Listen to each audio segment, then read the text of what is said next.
Today's Realtor Mastermind. We do these every Thursday at noon Eastern Standard Time.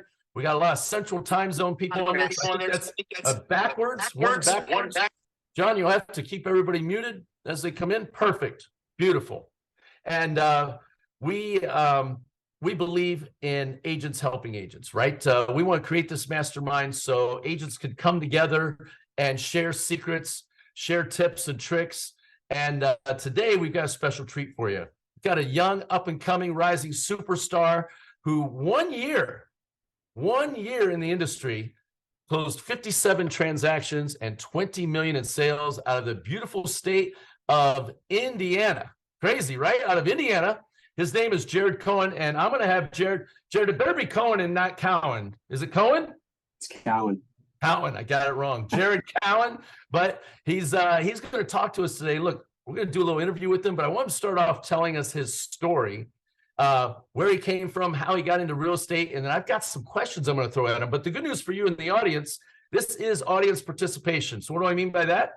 You can save your question until the end if you want, or you can throw it in the chat box and we can read it for you if you want to do that. So let's get started. Jared, tell everybody the Jared Cowen story, man. How do you go from starting in Indiana to ending up doing 57 transactions of 20 million in sales your first year as an agent? Hit it, man. We'd love to hear it. Yeah, I appreciate it, Jim. So yeah, actually, previous to Indiana, grew up in Southern California, grew up there for 13 and a half years, and then made my way out to Indiana. Parents took job offers out here. Getting into real estate kind of started at a young age. My dad had been in the commercial side of things, buying properties for 30 plus years.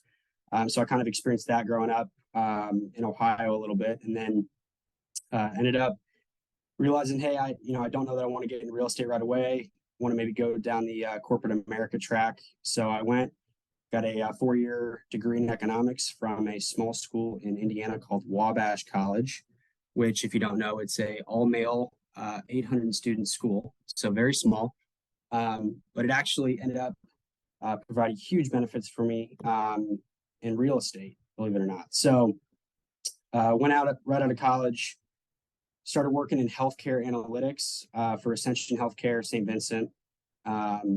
Realized, hey, let's try and do real estate part-time. So I connected with Alex Montagano, who my parents were friends with, and he actually coached me in baseball. So that's how we first met. So when I was about 14, Alex was mid-20s, late 20s. So that's how I got connected with him. And then basically tried to do it part-time for about 6 months in the summer of 21, and realized that when you don't have cell reception in the basement of a hospital, you're not going to do many deals. So I realized, all right, let's see what this looks like full time. I went full time in November of 21 and kind of took off running. So yeah, that first year was amazing, and now it's only going better from here on out. So that's kind of my brief rundown of my story. But I love the fact you're an athlete, Jared. It seems like athletes a lot of times for parents, right? Get your kids into sports because teach them to be coachable seems to be something that's a big deal. And definitely we know for real estate agents, when you're getting started, it's super helpful to be coachable. Wouldn't you agree with that? Absolutely. Yeah. Also get a lot of my drive and passion and competitiveness from sports growing up. So I actually played at Wabash College, played baseball there. Which was phenomenal, and even more relationships were created from that. So yeah, sports have definitely been a huge part of my life and have been awesome. So one thing I think that you probably agree with, Jared, is that's great about athletics is, do you practice more or do you play more? Do you work on your craft before you work in your craft? Which one do you do more of with sports? Oh yeah, I practice 24/7. So yeah, it's a big deal. A lot of realtors get that backwards. I think they take too much time working in their business and they don't spend enough time working on your business. By the way, congratulations to everybody on here. You are actually, if you're watching the recording, you're working on your business right now, right? You're trying to create the best version of yourself. So that's awesome. So I got a couple questions I'm going to hit up Jared. If Yeah. you have any questions, by the way, and you're watching this, if you'd like to put in the chat box, first of all, your name, the marketplace you're in, your contact information, so that people can share referrals back and forth. I'm going to show everybody at the end of this how to download the chat. So for those of you who are out there, if you want to put your name, your market you're in, and best way to contact you, either email or text, whichever you like, put that in the chat box. Also, looking for questions for Jared as we go along here, but I've got some set up. Are you ready, Jared? I'm going to fire some at you. Let's do it. All right, let's go with this. So let's talk a little bit about, you had massive success, right? That doesn't happen for everybody in real estate. What do you think is your secret sauce? Like, what is the secret thing? What's the Jared secret that you had to make you win like that, so big and so fast that early in your career? Yeah. So the biggest thing that I kind of attribute that to is relationships.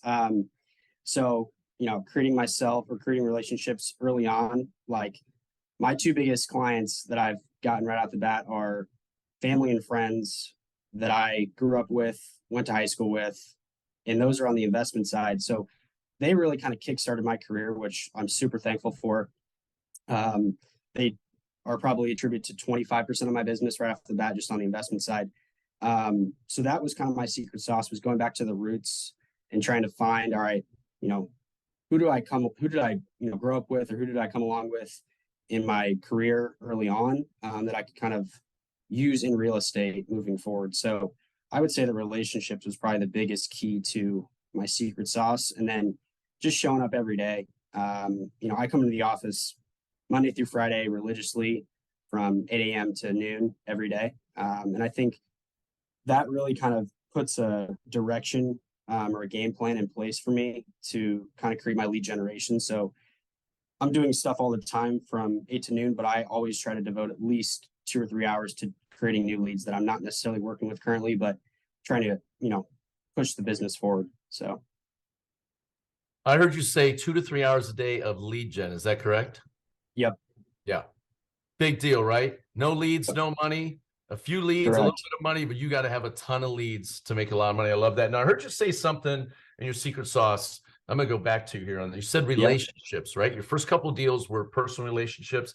I love that, because so many times agents get started or they get focused on cold leads, right? Cold leads, warm leads close at a much better percentage. But how did you cultivate those relationships? Like, what was that conversation like, as my cat joins the conversation here behind me? What was, it's typical Zoom, right? You get the cat, you always have the cat in the frame. But what were those conversations like? Like, give us an example of one or two, what that was like.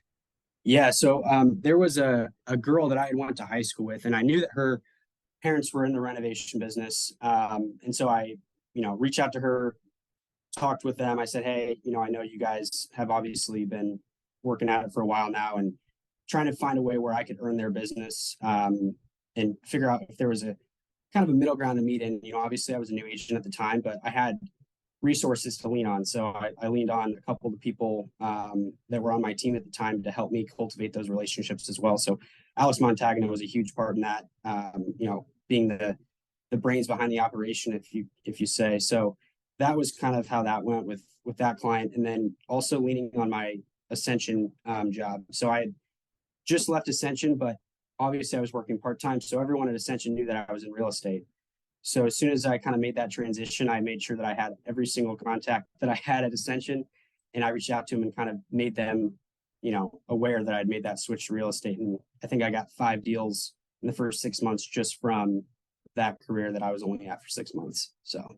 And how did they know that you were in real estate? What were you talking to them face to face? Were you mass emailing, mass texting? Were you sending them letters? What were you doing? Yeah. So when I was working part-time, face to face was just, talking about really a passion of mine that I was getting involved in, which was real estate, and kind of them kind of questioning me on, okay, what do you like about real estate? What have you done? Are you going to do it full time? And then when I made that switch full time, it was a quick text back to them, letting them know, hey, I've made that switch full time. And then all of a sudden the phone started ringing with, hey, I actually thought about selling my house. How can you help me out? Stuff like that. So. I love it. The old saying is this: see the people, tell the story, right? Just go out and talk to people and make sure you're in contact with people like that. So I love that. Let's get into leads. what is your most effective lead generation tool or process? What is it that gets you all these leads? You're spending 2 to 3 hours on it. I hope newer agents that are on here, they're listening to this, 2 to 3 hours a day, 5 days a week, religiously, just in lead generation mode. What's that look like? What's your most effective lead generation tool or process? Yeah, so early on in my career, I was on the Zillow bandwagon. So I did a lot of Zillow lead gen there. And then more recently, in the last year, about 8 months, I've really jumped into hammering my sphere of influence. So every morning I come in, and even if I haven't talked to these people in 5+ years, I just give them a call or shoot them a text, seeing how they're doing with life in general.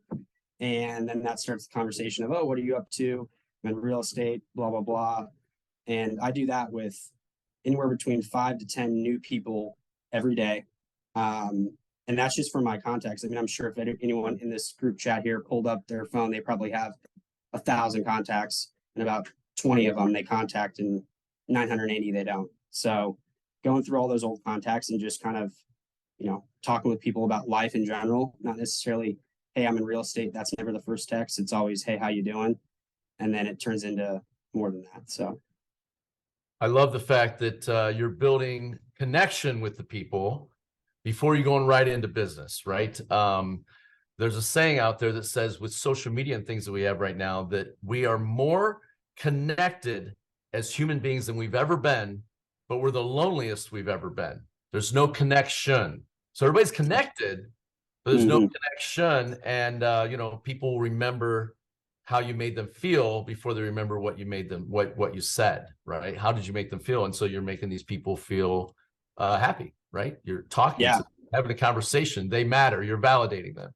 That's awesome. For sure. I love that. The in-person part of that too is I also I've set up recently. So all of these friends, family members that I have contacted over the past, 6-8 months, I do a monthly happy hour for friends, family, colleagues. I try to honestly stay away from inviting all my clients because I want to connect with different types of people, not even real estate related. So I do a happy hour once a month, and basically it's just drinks on me, have a good time. Don't even have to talk about real estate, but it creates that relationship, and it gives them something before I, need something from them, if that makes sense. Depositing into the relationship bank account. I love that. Now, are you having any of your allied partners chip in on the bill with that, or are you just covering it all yourself? Doing 20 million sales, you probably cover it yourself. No, I actually, I learned something from a mentor of mine. And so what I've started to do is basically I have a preferred vendor list. And so what I do is everyone that's on the preferred vendor list has to sponsor one happy hour a year, and it covers the entire bill. It's, a couple $100, and they basically pay for it, and they get to put all their material out, introduce themselves to all my friends, family, clients, stuff like that. So it's a win-win for both parties here, and it's worked out well. So yeah, that's great. In person is, as Stacey and I always say, if you haven't pressed the flesh, right? Kissed, hug babies, shake hands, all that kind of stuff. It's not as effective, right? And doing things together. That's awesome on that. You got a fan on here, Drew Schrader from Indianapolis, Indiana, says, Jared's secret sauce is consistency. There is no magic button to success. There are many times that he and I are the only two agents in the office early in the morning or late in the day. Champions are made when nobody's in the stand, spoken like an athlete. I like it. Great work, Jared. All right. So let's talk about that. What does you mentioned it, 5 days a week in the office, but what does your daily schedule look like? Are you time blocking? Because here's what I see happens to a lot of agents. They get going in a million different directions, doing all the things, putting the signs in, doing the inspections, negotiating contracts, and they're just all over the place all the time, and they hit a ceiling. I can't go any further. What does your what's your day look like? Do you time block? Do you schedule? Yeah. What's it like? So one thing I did early on in my career, probably quicker than a lot would, was as soon as I think it was about 5 months full time, I hired someone full time. So it was a little bit of a bold hire, but it's paid dividends. So I have a full-time admin that does everything from contracting work, paperwork, putting signs in, putting lock boxes on, so that my day doesn't necessarily get disrupted in the mornings by handling the stuff that I can have someone handle. And that was huge to get my time back and focus on really putting into the lead generation. So. And your person, is it a licensed individual or unlicensed? So I had a licensed individual for a while. I just made a switch. They're now selling real estate more full time. So now my person is not licensed. She is working on getting her license, but quite frankly, a lot of the stuff that I have her do does not require a license. So the only thing that technically would require a license that I had my previous admin guy do was show houses every once in a while. So. Yeah, that's awesome. And your job as the job, if you will, of being the owner of your team and your group you have, is rainmaker, right? You got to make the leads rain, or it's not going to work. So you're hiring out the stuff that would actually be costing you money, right? So it's investing back into your business. And for people who are thinking about getting started on that, they don't have to go with a full-timer right away, right, Jared? They could go with a part-timer. They could do a virtual assistant. They could get a transaction coordinator, things like that. Yep. Yeah, there's a ton of avenues you can go down. I know that a lot of people go down the path of just using a transaction coordinator. And I know that probably saves a lot of big agents, probably at least 2-3 hours a day. So I think the transaction coordinator is great. For my business, I wanted someone that could do a little bit of everything. So that's kind of why I went down the full-time admin / assistant. But no, I think the transaction coordinator, even just a marketing assistant, that's huge as well. Yeah. So those of you who are watching this in different states, it varies by state as to what you're allowed to do. But something nice, and Jared would agree with this, I think, is the transaction coordinator is they get paid when you get paid, right? You pay them at closing, right? So they're very interested in having all the documents put together and everything ready. So when closing happens, pay can happen and they can get paid too. So I think that's great on that. Jared, let's switch it up a teeny bit here for a second. Let's say during the day, you have one thing that you can do and only one thing. There's only one task that you can accomplish in a day. What would that be that you have to do every single day? So like tomorrow, you can only do one thing. What is it that you're going to do? Probably going to be to continue to educate myself on the market. So that was one thing that I kind of got hit by a truck with is what I call my biggest failure early on, was not knowing the numbers of the market. So like going on your first listing appointment, you got to know everything. And I didn't, and I lost the listing. And that made me more focused than anything looking at numbers. So every day I go in and I have to pull MIBOR numbers and MLS numbers on what's going on in each area that I'm selling in, what's going on in each area that I'm not selling in, but are around the areas I'm selling in, because those matter as well. So I think that's the biggest thing. If I could come in and do one thing every day, it would be understanding the numbers and understanding what's going on in the market. So. And it's simple to pull MLS numbers. What are you pulling, Jared? Like what type of reports are you pulling? I know it varies from MLS for everybody on it, but just give us an idea. What are you pulling numbers wise? Well, I pull transactions. So what's going on each day as far as inventory and pendings and sold. So I like to know, all right, today we had an influx in inventory, 300 new homes came on the market. 40 of those have to be a fit for at least one of my clients. And I'll go in there and I'll find what maybe fit their needs. I think a lot of people get caught up in setting up the automatic searches. I'm not a fan of those, to be honest with you.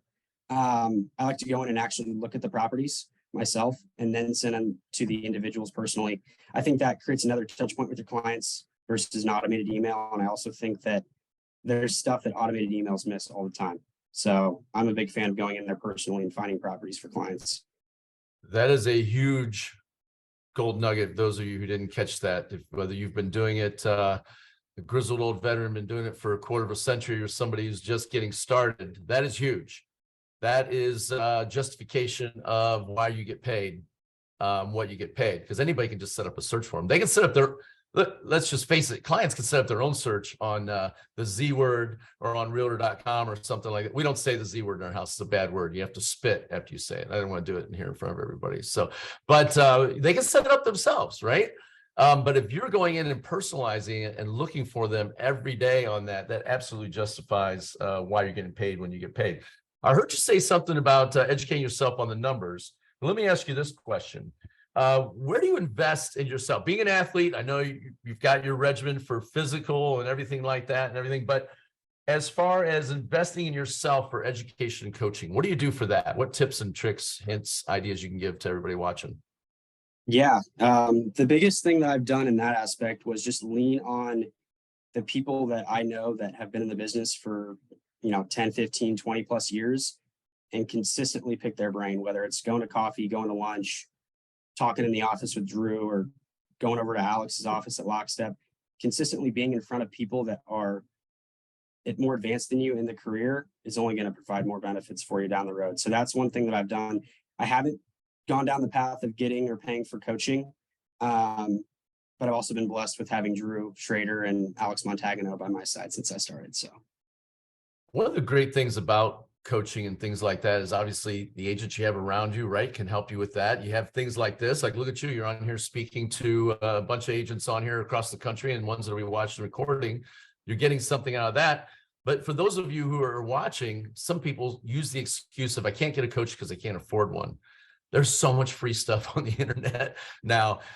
You'll end up finding a coach that you like and eventually end up giving them the money. That's the idea that they have. But you just need to start and find somebody that resonates with you, right? Everybody who's on here, you are the brand.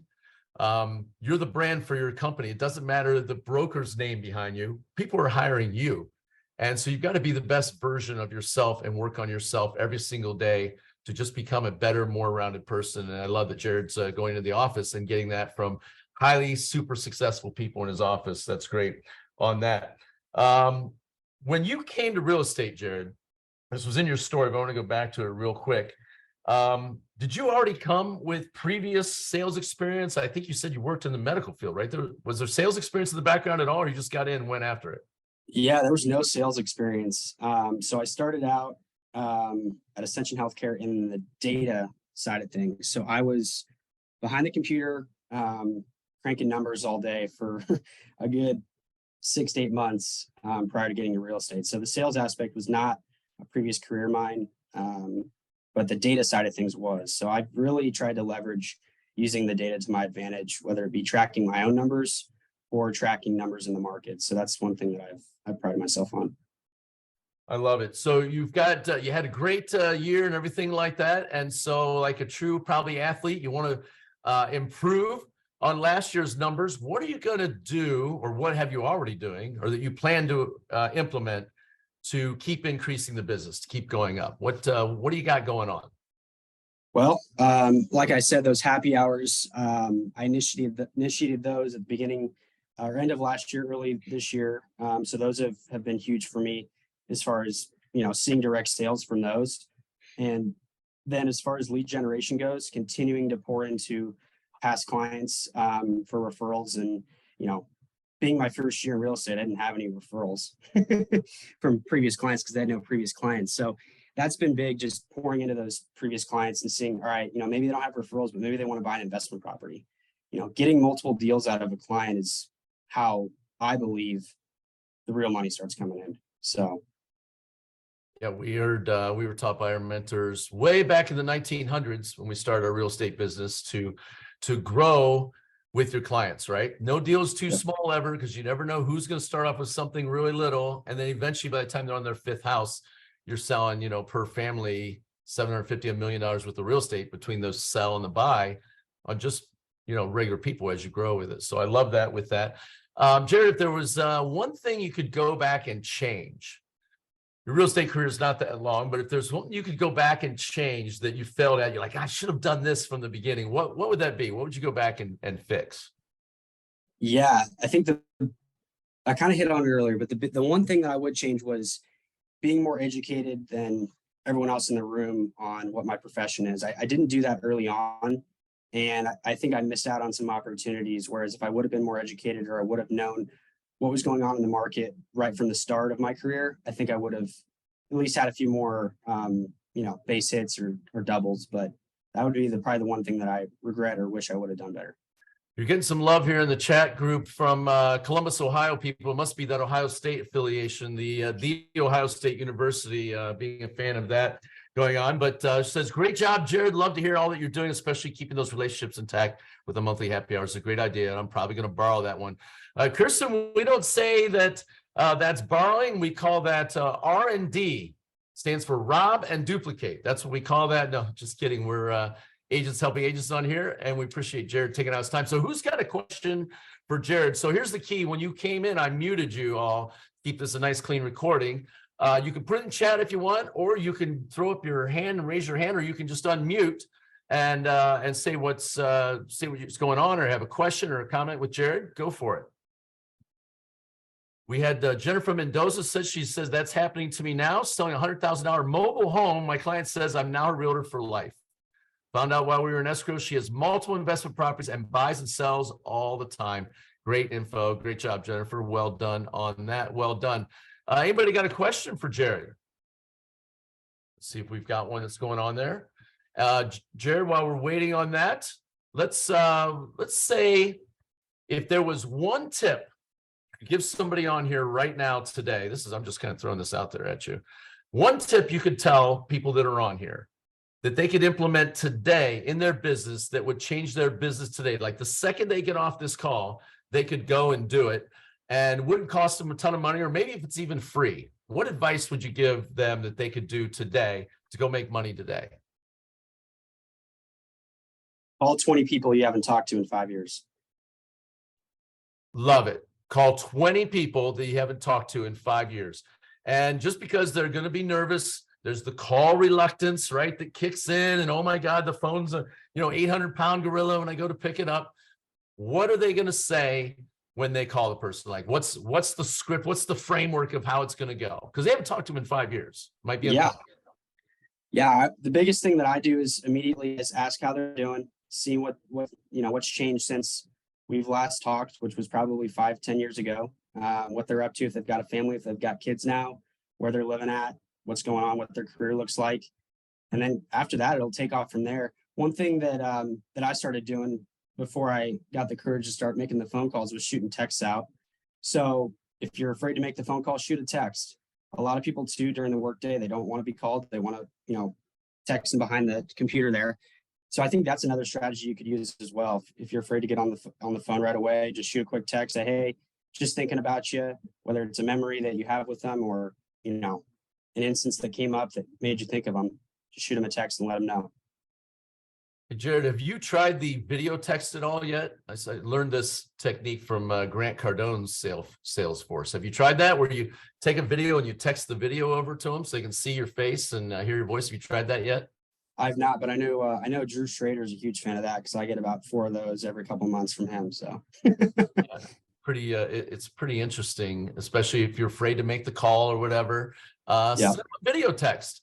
Everybody will watch a video text and you will get a response because they see your face. And I think what Jared says is right. Get a hold of people you haven't talked to in a long time and just call it out.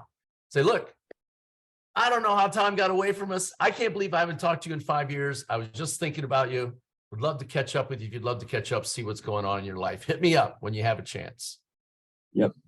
And you can send that out, knock that out real quick on that. Let's see. Drew Schrader says, laughing out loud, he sent 5 already today. Great job on that. I love it. That is awesome, Drew, on that. All right. Any questions for Jared? Well, it was great stuff, Jared. I love anything you want to add, Jared, as we wrap this up? Yeah, I think the only thing that I'll leave you guys with is continue to show up every day and good things will happen, and also give back.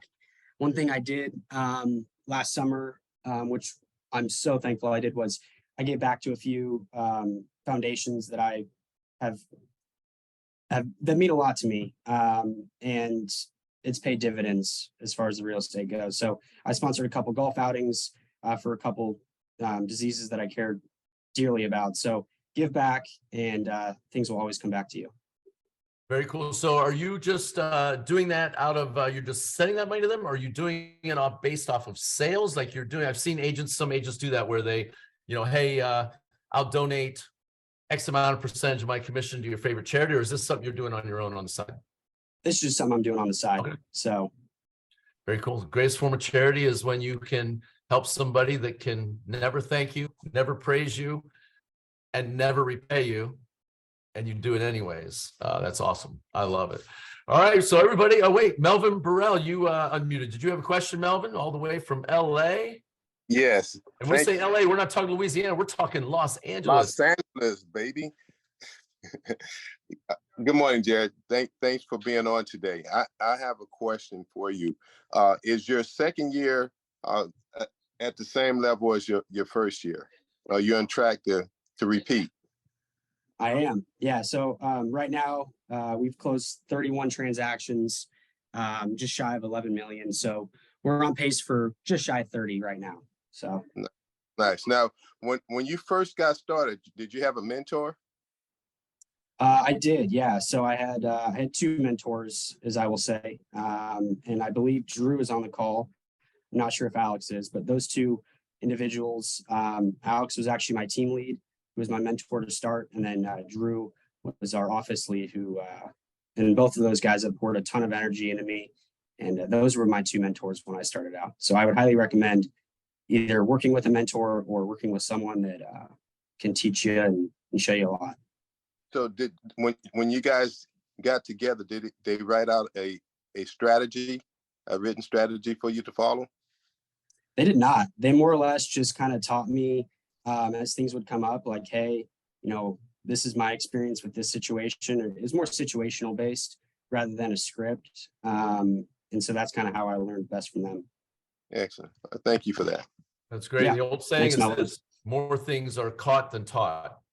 We've learned that, right? You can try to teach somebody all day long, but they're going to watch what you do versus listen to what you say, right? Just like kids. You have kids, Jared?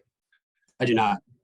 So Lay's a single guy. No, wait, I didn't know. Man, are you single, Jared? I better not be single. The day I might be in trouble doing that. So, yeah, I'm not single. But all right, so he's not single either. Sorry, I almost went down the path there the wrong way on that. We got one other. We got John Herold. You unmuted, John. Did you have something to say before we wrap up? I know you're probably getting ready to promote next week, and I just wanted to let you know next week will be new construction. Beautiful. So we do these masterminds every Thursday at noon Eastern Standard Time, and we try to have a different topic each time.